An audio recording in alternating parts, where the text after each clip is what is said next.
Hello friends, welcome back to my channel rational study. আজকে আমরা পড়ব কিছু ম্যাথামেটিক্সের প্রবলেম সলভ করব এবং এই ম্যাথামেটিক্সের যে কনসেপ্টগুলো দিয়ে আজ প্রবলেম সলভ করব সেই কনসেপ্টগুলো অলরেডি তোমাদের আমি পড়িয়ে দিয়েছি। যারা দেখোনি ভিডিওসগুলো তারা দেখে নিতে পারো, আর যারা জানো না তারা পুরো কনসেপ্ট সিরিজটা দেখো, তাহলে তোমাদের পুরো কনসেপ্ট ক্লিয়ার হয়ে যাবে। তো চলো শুরু করা যাক। তো এগুলো সমস্ত কিছুই, যতগুলো অঙ্ক নিয়েছি 10টা, প্রত্যেকটাই কোনো না কোনো এক্সামের প্রিভিয়াস ইয়ার। তো প্রত্যেকটা এক্সামের জন্যই তোমাদের জন্য ইম্পর্ট্যান্ট হবে। তো চলো শুরু করা যাক। তো এখানে প্রথমে দেখো বলেছে প্রদত্ত সংখ্যাগুলির মধ্যে কোনটি ঊর্ধ্বক্রমানুসারে সঠিক, মানে অ্যাসেন্ডিং অর্ডারে সঠিক, মানে ছোট থেকে বড়, ছোট থেকে বড় সাজাতে বলেছে। এবার কোনটা সঠিক তোমাদেরকে অপশান বলে দিয়েছে, কোনটা সঠিক সেটা বলতে হবে। তো কি কি সংখ্যা রয়েছে দেখো, দেখতে পাচ্ছি 5/8 রয়েছে, আর 19/24 রয়েছে, আর 11/16 রয়েছে। তো এই সংখ্যাগুলোকে দেখো, নিচে 8, 24 আর 16 রয়েছে। তো ইকুইভ্যালেন্ট করতে গেলে দেখো নিচেরগুলোর লসাগু তুমি বুঝতেই পারছো যে কত হবে, 48 হবে। তো 48 করতে গেলে এই নিচের 8টাকে 6 দিয়ে গুণ করতে হবে। তো 6 দিয়ে গুণ করলে 6 8 48, আর ওপরেও তাহলে 6 দিয়ে গুণ করতে হবে, তাহলে 30, আর এটা হয়ে যাবে 19 দুগুণ 38/48, আর এটা হয়ে যাবে 3 ষোলো 48, আর ওপরে হয়ে যাবে 33। তাহলে কে সব থেকে বড়? সব থেকে বড় হচ্ছে এ, কিন্তু ছোট থেকে বড় সাজাতে বলেছে, তাহলে সব থেকে ছোট হচ্ছে 5/8, তারপরে হচ্ছে 11/16, তারপর 9/24। তাহলে 5/8, 11/16, 9/24। তাহলে সঠিক উত্তর অপশন সি হবে। অপশন সি দেখো অপশন 1-এ রয়েছে, তাহলে সঠিক উত্তর অপশন সি। নেক্সট দেখো বলেছে √2 = যদি 1.4 হয়, তাহলে √50 মাইনাস √18 এর মান কত? তো এখানে দেখো, এখানে আমরা 50কে এইভাবে লিখতে পারি 5 × 5 × 2, মাইনাস 18কে এইভাবে লিখতে পারি 3 × 3 × 2, 3 3 9, 9 2 18, 5 5 25, 25 2 50, তো লিখতে পারি। এবার আমি তোমাদেরকে বলেছিলাম রুটের মধ্যে দুটো সেম জিনিস থাকলে রুটের বাইরে একটা হয়ে যায়।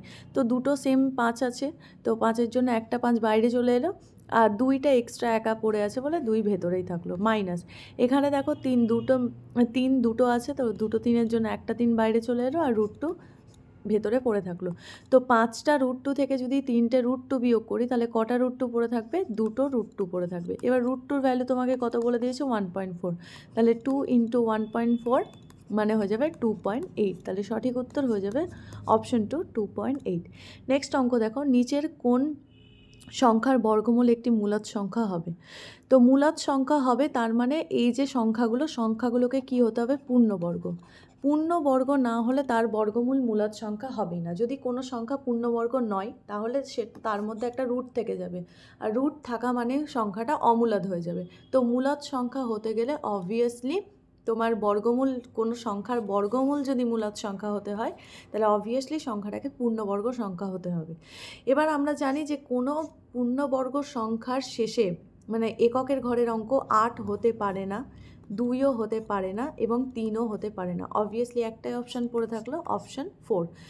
এটা হয়ে যাবে সঠিক উত্তর। তোমরা প্রত্যেকটাকে বর্গমূল করে চেক করে দেখে নিতে পারো, তো করার দরকার নেই। এক্সামে জাস্ট দেখবে যে 2, 8 আর 3 হতে পারে না কোনো একটা পূর্ণবর্গ সংখ্যার এককের ঘরের অঙ্ক।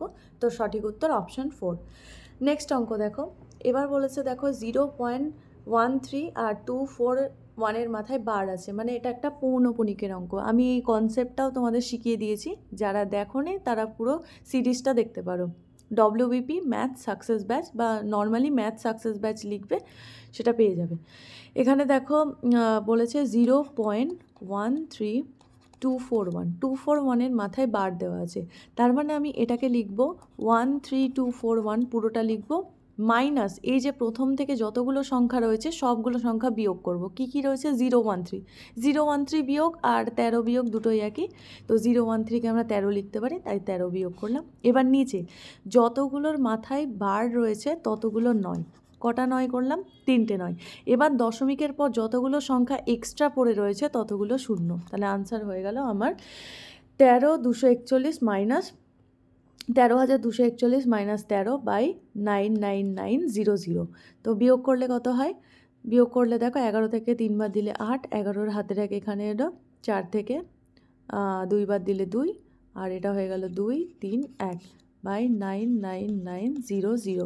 এবার দেখো ক্যালকুলেট করো, ক্যালকুলেট করলে কত হবে? এটাকে দেখতে পাচ্ছি যে কত দিয়ে যাবে, 4 দিয়ে যাবে, তো 4 দিয়ে কেটে দিই। 4 দিয়ে কাটলে হয়ে যাবে 3 4 12, 1 12, 3 4 12, 2 28, 4 7 28, তাহলে 3307 ওপরে একটাই অপশানে রয়েছে, আর নিচেরটা করার দরকার নেই, অপশান 4 হয়ে যাবে সঠিক উত্তর। নেক্সট দেখো এখানে বলেছে 3√5 - 5 by 3√5 plus 5 equals to a plus b√5। তাহলে বি এর ভ্যালু কত? এই টাইপের অঙ্ক আমি তোমাদেরকে করিয়ে দিয়েছি করণীতে। করণী নিরসক যেটা করতে হয়, যে পজিটিভ থাকলে সেটার অপোজিট মানে নেগেটিভ দিয়ে নিচের পোর্শনটাকে গুণ করতে হয়। তো আমি কি দিয়ে গুণ করব? আমি গুণ করব এটাকে 5 - 3√5 দিয়ে, আর এটা হয়ে যাবে কাকে কি দিয়ে গুণ করব? এটাও 5 -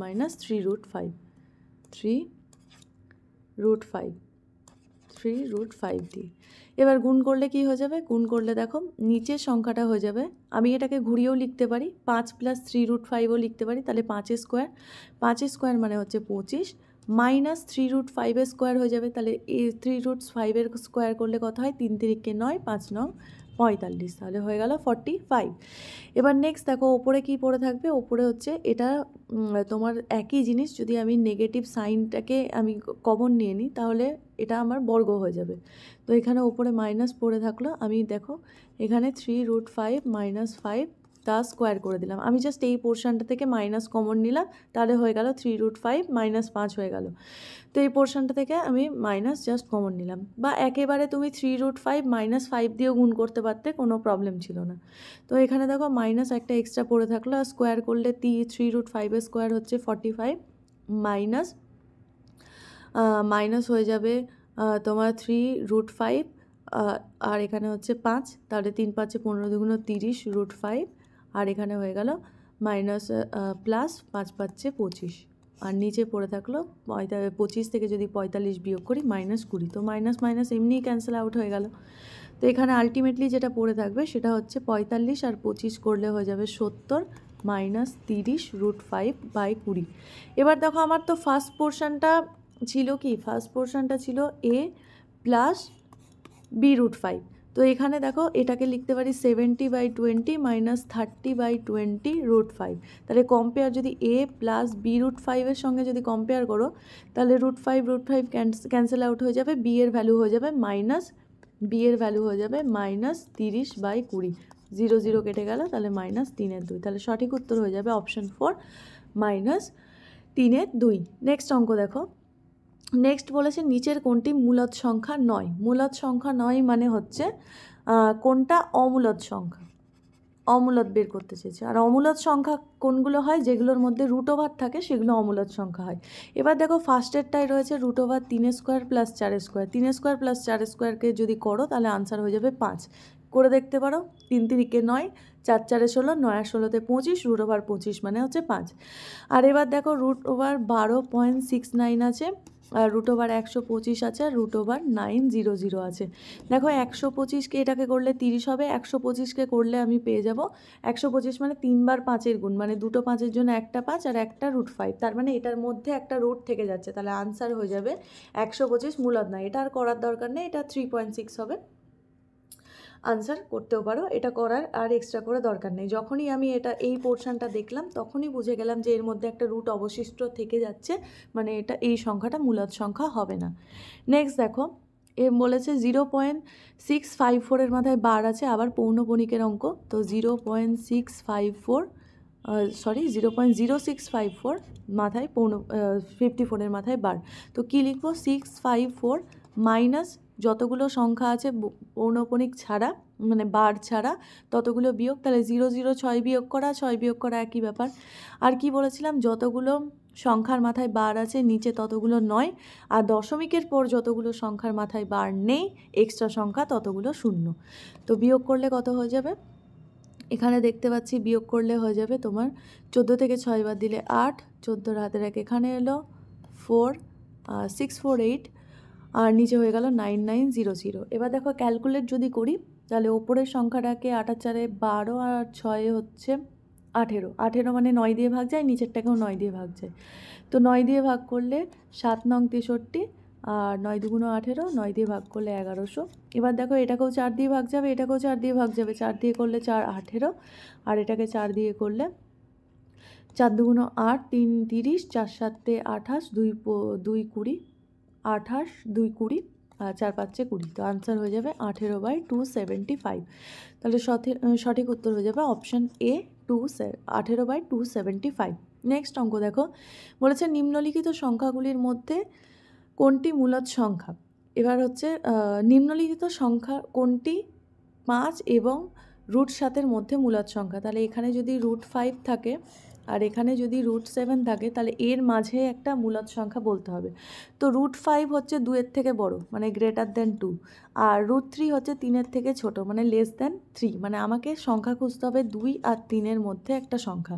তো এখানে অপশান থেকে দেখতে পাচ্ছ যে এটাও 4-এর থেকে বড়, এটা 3-এর থেকে বড়, এটা হচ্ছে 1-এর থেকে বড় বাট 2-এর থেকে ছোট। কিন্তু আমাকে 2-এর থেকে বড় আর 3-এর থেকে ছোট সংখ্যা খুঁজতে হবে। একটাই সংখ্যা আছে 2-এর থেকে বড় বাট 3-এর থেকে ছোট। তাহলে সঠিক উত্তর হয়ে গেল অপশান 3। তাহলে খুব সোজা সোজা অঙ্ক যেগুলো পড়ে পরীক্ষায়, এগুলো আমি তোমাদেরকে পুরোটাই একবার দেখিয়ে দিলাম। নেক্সট দেখো, এখানে বলেছে 0.0216216 মাথায় বার রয়েছে। তো এখানে কি হয়ে যাবে, এখানে দেখো আনসার হয়ে যাবে 216, 00216 লেখাও যা, 216 লেখাও তা, বিয়োগ করলে আমি কতগুলো এক্সট্রা পড়ে থাকছে, 0 পড়ে থাকছে, তাহলে 0 বিয়োগ করাও যা, না করাও তা, তাই বিয়োগ করার দরকার নেই। এবার নিচে কত হবে, নিচে হয়ে যাবে দেখো কতগুলোর মাথায় বার রয়েছে, একটা, দুটো, তিনটে মাথায়, আর একটা এক্সট্রা সংখ্যা দশমিকের পর পড়ে রয়েছে, তো সেই এক্সট্রা সংখ্যাটা পড়ে থাকলো। এটাকে দেখো প্রথমে 3 দিয়ে ভাগ যাচ্ছে, তো 3 দিয়ে ভাগ করলে 3 7 21, 3 দুগুণ 6, আর নিচে 3 দিয়ে ভাগ করলে 3 3 9, 3 3 9, 3 3 9, 0। এবার দেখো এটাকে আবার এটাকে ভাগ যাবে, তো এটাকে কত দিয়ে ভাগ যাবে, 3 দিয়ে আবার যাবে, 3 দিয়ে ভাগ করতে পারি আমরা, বা 3 3 6 আর 3 9 দিয়ে ভাগ যাচ্ছে, তো 9 দিয়ে ডিরেক্ট ভাগ করে দিচ্ছি। 9 দিয়ে ভাগ করলে 8, আর 9 দিয়ে ভাগ করলে এটা হয়ে যাবে তোমার 3 নং 27, 3 নং 27, আর হচ্ছে তোমার 13 থেকে 7 বার দিলে 6, 63, 7 নং 63, 0। এবার আবার এটাকে 2 দিয়ে ভাগ যাবে 4, 2 দিয়ে ভাগ করলে এটাকে 2 একে 2, 1 17 হলো, তাহলে হয়ে যাবে 8 দুগুণ 16, 1 10, 5 দুগুণ 10, তাহলে 4/185। তাহলে এবার কি বলেছে, এবার বলেছে ভগ্নাংশী হর আর লবের মধ্যে পার্থক্য। তাহলে হর হচ্ছে 185, লব হচ্ছে 4, তাহলে পার্থক্য হয়ে যাবে 181। তাহলে সঠিক উত্তর হয়ে যাবে অপশন 1, 181। এবার নেক্সট দেখো, নেক্সট বলেছে √22 একটি কী ধরনের সংখ্যা। তো √22 একটি, দেখো রুটকে কি, এটাকে 22কে কি ভাঙতে পারছি, লিখলেও আমি 2 × 11, আর কিছু ভাঙতে পারছি না, বা রুটটাকে আমি অমিট করতে পারছি না, তুলে দিতে পারছি না। তো রুট আমার প্রেজেন্ট থেকে যাচ্ছে। যদি কোনো সংখ্যার মধ্যে রুট থেকে যায় তাহলে সেটা অলওয়েজ হয় অমূলদ সংখ্যা বা ইররেশনাল নাম্বার। তাহলে সঠিক উত্তর হয়ে গেল অপশান 2, অমূলদ সংখ্যা। তো এই ছিল 10টা অঙ্ক। আশা করি তোমাদের কনসেপ্ট ক্লিয়ার হয়ে গেছে, এবং যাদের কনসেপ্ট ক্লিয়ার ছিল তাদের প্র্যাকটিস হয়ে গেল একবার। এগুলো প্রত্যেকটা প্রিভিয়াস ইয়ার প্রশ্ন, এবং প্রত্যেকটা তোমাদের জন্য ইম্পর্টেন্ট। যে কোনো এক্সামের জন্য, যে কোনো এক্সাম দাও, প্রত্যেকটা অঙ্ক ইম্পর্টেন্ট, এবং এই ধরনের প্রবলেমস, এই ধরনের ইররেশনাল নাম্বার, রেশনাল নাম্বার থেকে প্রশ্ন এখন পরীক্ষায় আসছে। তো প্র্যাকটিস করতে থাকো, দেখা হচ্ছে পরের ভিডিওতে। এখনকার জন্য টাটা।